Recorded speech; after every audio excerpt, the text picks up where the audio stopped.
전 세계가 몸살을 앓고 있다는 사실은 이미 뉴스를 통해서 많이 들어보셨을 텐데요. 네. 그만큼 또 기후위기 대응이 지금 전 세계적으로 많이 중요해지고 있습니다. 맞습니다. 근데 기후위기 대응 그리고 탄소 중립이라는 이 큰 목표 안에 안전 그리고 지속 가능함이라는 키워드는 항상 따라다닌다는 것을 우리가 또 명심하고 우리 정부도 좀 명심을 했으면 좋겠다는 바람입니다. 네. 자, 오늘 새 정부 에너지 정책 환경 관점에서 우려되는 부분들 저희가 짚어봤습니다. 서울환경운동연합의 이유리 팀장과 함께했습니다. 말씀 잘 들었습니다. 네, 감사합니다.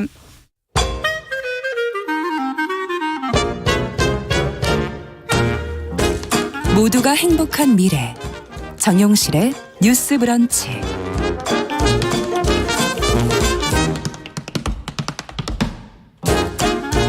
네, 정용실의 뉴스 브런치 듣고 계신 지금 시각 11시 41분입니다. 자, 이번에는 대중매체와 사회문화 현상을 좀 깊고 까칠하게 좀 들여다보도록 하죠. 문화비평 시간입니다. 오늘은 이지행 평론가 자리해 주셨어요. 안녕하세요. 네, 안녕하세요. 이지행 평론가 소개를 좀 해드려야 되겠네요. 먼저 영화와 미디어를 그동안 연구해 오셨고 BTS 네. 관심 많은 그 팬덤에 관한 연구 저술 활동 계속하고 계시네요. 네. BTS 아미컬처라는 팬덤 연구서를 썼습니다. 아, 그렇군요. 네. 얼마 전에 뭐 BTS 국제 학술 대회가 뭐 열렸다고? 네, 맞습니다. 네. 아니 학술 대회가 다 열렸네요. 신기하네요. 네. 네, 이게 올해 3회째 열린 건데요. 어떻게 시작이 된 겁니까? 사실은 이제 1회가 2020년 1월에 영국에서 먼저 열렸고요.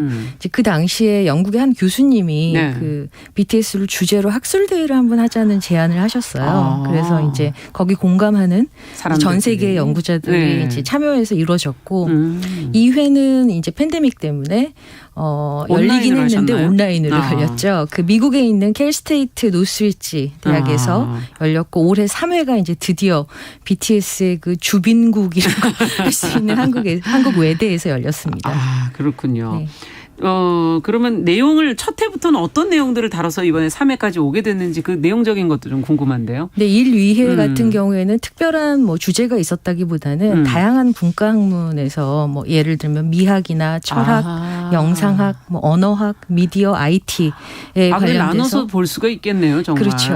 모든 영역의 어떤 그런 BTS와 그 재반 현상에 관련된 발표들이 있었고 올해 3회는 좀 대주제가 있었는데요. 네. 그게 제목이 포스트 팬데믹 시대 Welcome to the New Humanity라는 제목이었는데 사실 이게 이제 BTS가 작년에 유엔에서 한 연설에서 지금의 젊은 세대를 로스트 제너레이션 이라고 하지 말고 웰컴 제너레이션이라고 부르자라고 이제 지칭한 거에서 영감을 받아 이런 주제가 탄생하게 됐습니다. 그렇군요. 이거는 또 유엔 연설과 연결이 되어 있는 주제군요. 네. 그럼 학술 대회를 이번에 이제 한국에서 주최하신 분들은 어떤 분들인가요?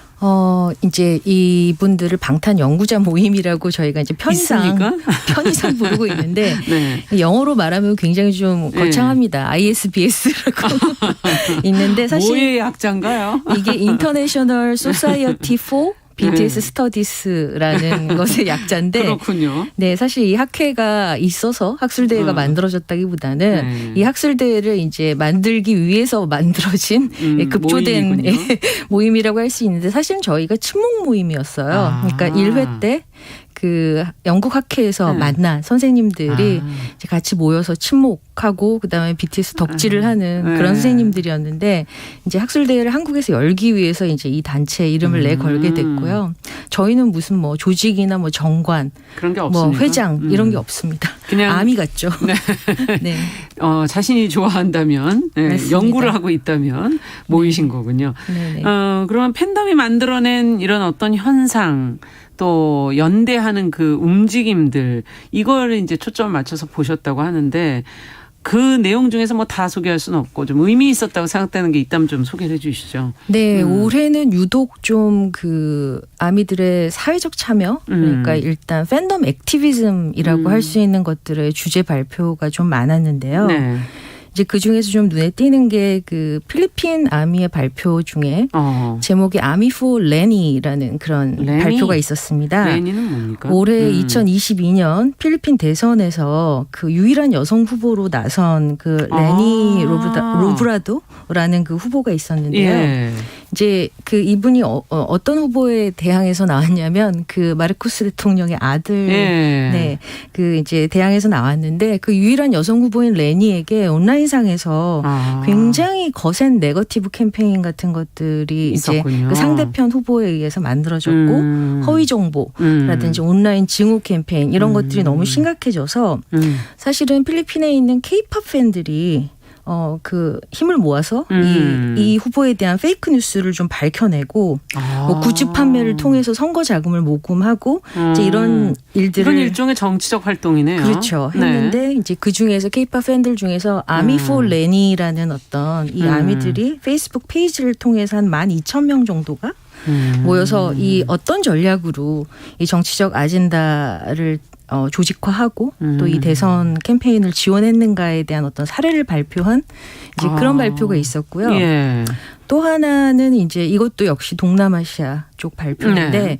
그 인도네시아에서 이제 감시법안이라는 게 네. 통과되면서 여기에 대항하는 어떤 디지털 액티비스트들 중에서 아미 액티비스트들, 그러니까 아미 운동가들이 어떻게 소셜 미디어에서 그 감시법안에 대항하는 그런 실천들을 해왔는지 네. 그런 실천 사례를 발표하는 등 유난히 올해는 좀 이제 팬덤 액티비즘에 대한 내용들이 좀 많았던 것 같아요. 그만큼 어찌 본다면 정치가 제대로 된 모습을 보여주지 못하고 있다라고 볼 수도 있는 거고 그에 대한 또 주체성을 팬덤 이 액티비티를 활동하는 그 활동가들이 또 하고 있는 거 아닌가 하는 생각도 그렇죠. 들고요. 온라인 네. 담론이 조금 더 활발해졌고 예. 이제 거기에 일반 시민들 특히 이제 팬덤이라는 공동체로 모여서 이런 그렇죠. 어떤 정치적 활동을 하는 일들이 빈번해졌다라고 볼 수 있을 것 같습니다. 네, 정말 뭐 예전에는 사실은 이런 어떤 아티스트를 응원하는 정도의 활동이라고 생각을 했는데 지금 범위를 말씀해 주신 걸 들으니까 정치, 뭐 환경, 뭐 정말 넓은 범위로 지금 확장되어 가고 있다는 그런 생각도 들고요. 근데 이렇게 넓혀가면서 영향력을 보여주는 이유는 어디 있다고 보십니까? 이게 사람들은 제일 궁금할 것 같거든요. 사실 이제 일반적으로 많이 물으시는 게 왜 팬덤이 정치적인 개입, 그렇죠. 그다음에 고관여 네. 이런 정치 현상에 대해서 하느냐라고 예. 말씀을 하시는데 사실 저는 거기에 대해서 늘 똑같이 답변하거든요. 팬들도 시민이다. 그러니까 그렇죠. 어떤 커뮤니티, 어떤 집단이든지 모두 다 개별적 존재들의 어떤 합이라고 저는 생각하거든요. 그러니까 그 개별적 존재들이 모여서 어떤 공유된 정체성을 가지고 이제 집단을 이루는 건데 사실 그 개별적 존재들이 어떤 특성을 가지고 있는가도 저는 되게 중요하다고 생각해요. 그럼 어떤 특성을 갖고 있는 겁니까? 근데 이제 아미들 같은 경우에는 사실 이 BTS의 어떤 그 글로벌 레벨에서의 소수자적 정체성 같은 것들이 있잖아요. 예를 들면 보이밴드이고, 그렇죠. 아시안이고, 네. 뭐 이런 어떤 댄스 그룹이고, 네. 이제 이런 것들의 그 어떤 소수자적 정체성에 자신을 좀 투사하고 그들의 성공에 함께 좀 기뻐하고 응원하는 이제 그런 마음들을 가진 사람들이 많기 때문에 뭔가 그런 어떤 주변부의 문제들에 대해서 공감과 응원을 하는 사람들이 많은 것 같아요. 그래서 이 사람들도 대부분 정치적인 결정들에 영향을 받고 좌우되는 이 세계 시민들이기 때문에 그건 그렇죠. 이 사회적 문제에 깊은 관심을 갖는 게 조금은 당연해 보이기도 하고요. 또 워낙 또 아미라는 팬덤이 규모가 크다 보니까 어떤 움직임이든지 굉장히 더 크게 느껴지는 그런 지점도 사실은 좀 있는 것 같습니다. 규모가 크다 그러면은 지금 현재 어떤 정도 상태인지는 뭐 알아야지 저희도. 글쎄요. 저희가 이제 추정 한 5천만 명 정도 되지 않나 뭐 이렇게 추정하는데 사실은 그 크게 알 수는 한 없고요. 국가의 인원이 아닐까 하는 생각. 근데 워낙에 이제 팬덤이라는 게 느슨하게 들어갔다 나왔다 하는 것들이 있기 때문에 느슨하고 좀 일시적인 연대체. 그렇죠. 조금은 느슨한 연대인 것은 맞죠. 네. 그렇죠. 그렇군요. 그 BTS라는 그룹이 전 세계적인 글로벌적인 활동을 하는 데 있어서의 그들이 가진 정체성, 말씀해 주신 소수자, 뭐 이런 정체성이 이들 아미들에게도 영향을 미친 것이다. 야, 이 아미의 영향력을 지금 뭐 말씀을 듣다 보니까 새삼 느끼게 되는데 얼마 전에 그런 일이 있었잖아요. 새 앨범에 성범죄로 기소된 작곡가가 한 그 참여 곡이 또 논란이 네네. 된 적이 있지 않습니까? 네. 이를 또 비판했던 기자, 뭐 유저들도 막 난리 났었고요. 이런 일이 BTS 팬덤에서만 일어나는 건 아니잖아요. 이 문제가 됐던 그 네. 작곡가의 곡이 네. 새 앨범에 들어간 건 사실인데 네. 이게 새 곡을 이번에 새롭게 받아서 들어간 게 아니고 맨솔로즈 앨범이라고 과거에 이제 곡들을 다시 편집해서 아하. 나오는 그런 앨범이었기 때문에 사실은 이제 만약에 새 앨범에 이 범죄 사실이 들어갔다. 밝혀진 사람한테 새롭게 의뢰했다면 이건 굉장히 큰 문제일 그렇죠. 수 있는데요. 더 심각해졌겠죠. 그렇죠. 네. 근데 이제 사이버 불링이 사실 뭐 있었다라고 이야기가 되고 있고 그런데 이제 저는 사이버 불링의 문제는 비단 어떤 팬덤 같은 특정 집단뿐만이 아니라 오늘날 온라인 커뮤니케이션에서 굉장히 심각한 전반적으로 심각한 문제라고 생각을 하는데 네. 이런 사이버 불링이 더 커지는 이유가 이제 온라인 커뮤니케이션의 네. 특성이 뭐 익명성, 뭐 신속성 이런 것 때문에 굉장히 가중되는 측면이 있잖아요. 그러니까 모든 게 참 빨리 판단되고 또 급속하게 확산되는 그런 어떤 곳에서 이 온라인에서는 유저들이 하나의 텍스트를 굉장히 빨리 좋다 싫다 혹은 뭐 옹호한다 공격한다. 라는 어떤 굉장히 어쩜 너무 이분화된 방식으로 성급하군요. 그렇죠. 네. 인지하는 그런 어떤 초기 해석이 좀 지나치게 빠르다. 그리고 거기에 대해서도 이 초기 해석이 그 문제에 대한 해당 반응의 전부라고 판단되고 그거에 좀 과대대표되는 어떤 경향도 좀 있는 것 같습니다. 제가 실제로 보기에는 네. 그 기자에게 뭔가 뭐 위협을 하거나 아니면 트롤링을 하던 팬들도 있었지만 이 해당 기자가 이런 문제 제기를 하는 방식에 대해서 굉장히 논리적으로 짚어내는 팬들도 많았지만 뭔가 이렇게 받아들이는 쪽도 그다음에 해석하는 쪽도 서로 초기 반응만을 너무나 좀 극단적으로 과대대표하는 경향도 있었던 것 같습니다. 그래도 어쨌든 성찰과 비판의 움직임도 있어야 하지 않을까 그런 생각도 좀 들긴 하는데요. 그렇죠. 예. 물론 이제 팬덤 내에서도 굉장히 뭐 그런 외부로부터 공격 같은 게 굉장히 일상적인 어떤 BTS 팬덤 안에서 있는 일들인데 과격한 반응들을 좀 자제하고 그런 공격이 왔을 때 그냥 관심을 주지 말자라는 게 사실은 일반적으로 그렇죠. 서로에게 하는 그런 충고들인데 네. 너무 덩치가 큰 집단이기 때문에 사실은 그것들이 잘 지켜지지 않는 경우들이 많습니다. 그들 안에서 언급이 되더라도. 그렇죠. 네. 그런데 저는 또 한편으로는 재밌게 생각하는 게 작년인가 재작년에 그 독일 DJ가 한번 네. 그 방탄소년단에 대해서 인종차별적인 발언을 한 적이 있습니다. 예. 그때 이제 아미 팬덤들이 온라인에서 어떤 담론적인 움직임을 이제 만들어내면서 인종차별은 개인의 의견이 될 수 없다라는 그런 캠페인으로 굉장히 성공적으로 조명된 사례가 있는데 네네. 그때 굉장히 성숙한 대응이다. 그렇죠. 뭐 이렇게 평가를 받았지만 사실 그 성숙한 대응들 사이로 팬들의 협박이나 불링이 과연 전혀 없었을까. 그러니까 제가 말씀드리고 싶은 거는 많은 것들이 그렇죠. 네, 받아들이는 사람의 입장에서 결론적으로 좀 재구성되는 측면이 있다라는 생각도 있습니다. 네. 네네. 그 느슨한 연대에서 서로 어떻게 그걸 완벽하게 제어할 수 있겠는가 하는 그런 의미로 들리기도 하는데요.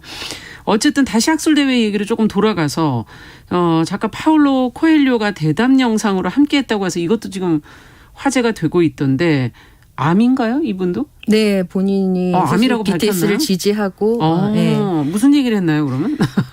굉장히 제 인상에 남았던 얘기는 방탄소년단은 마치 열린 바닷가 같다. 아무나 와서 들어와서 쉬었다 갈 수 있고 모두가 올 수 있고 누구도 환영하는 그런 어떤 빈 바닷가 공터 같다라는 이야기가 굉장히 좀 인상 깊게 남았고 왜 자신이 온라인에서 BTS를 지지하고 나서게 됐는지에 대한 그런 이야기들을 좀 해주셨어요. 그렇군요. 아, 이거 놀랍네요. 어쨌든 올해 이제 학술대회가 3회로 마쳤고 연구자로서 마치고 나신 소감은 어떠셨는지? 네. 올해 굉장히 좀 즐거운 행사들도 학술대회에 많았거든요. 예를 들면 아미 투어 같은 것도 있었고. 투어? 네. 미술 전시회도 따로 열었고. 그다음에 아미 헌정 음악이 작곡돼서 그거를 이제 연주하는 연주회도 있었고. 이제 그래서 되게 즐거운 축제 같은 느낌으로 좀 학술대회를 네, 즐겼고. 사실 이 학술대회라는 게 학자들만의 그런 행사? 축제가 아니라 뭔가 이 팬덤 내에서 그러니까 BTS에 대해서 가장 전문가는 학자라기보다는 팬들이거든요. 그렇죠, 사실. 그래서 뭔가 BTS에 대해 가장 전문가라고 할 수 있는 팬 전문가들을 발견하고 좀 고무하는 그런 목적이 학술대회에 있습니다. 그래서 이 우리가 좋아하는 대상에 예. 대한 평가를 미디어나 외부 비평가의 권위에 맡기지 않고 그렇죠. 뭔가 스스로가 자신들에 대한 의미와 가정을 만들어내는 그런 좀 의미 있는 담론의 요람이 이 BTS 학술대회를 통해서 만들어졌으면 하는 바람입니다. 네, 내년에도 있을 거예요. 내년에는 저희가 항상 뭐 다음 해는 어디서 한다 이런 걸 정해놓고 하지 않는데 네. 아마도 아시아 국가들 중에 하나가 지금 좀 흥미를 보이고 있는 국가들이 있습니다. 벌써 얘기가 되고 있군요. 또 기대해 보도록 하겠습니다. 네. 다양하고 재미있는 그런 문화 축제가 됐으면 좋겠네요. 자, 이지행 평론가와 함께한 문화비평 최근에 열린 BTS 국제학술대회에 관한 이야기 자세히 들어봤습니다. 말씀 잘 들었습니다. 감사합니다. 감사합니다. 자, 정용실의 뉴스 브런치 수요일 순서도 이제 인사드려야 되겠네요. 저희 끝곡은 BTS 곡을 들어봐야 되겠죠? Permission to Dance 들으면서 이 시간 마무리하겠습니다. 내일 뵙겠습니다. 안녕히 계십시오. When the nights get colder and the rhythm's got you falling behind, just dream about that moment when you look yourself right in the eye.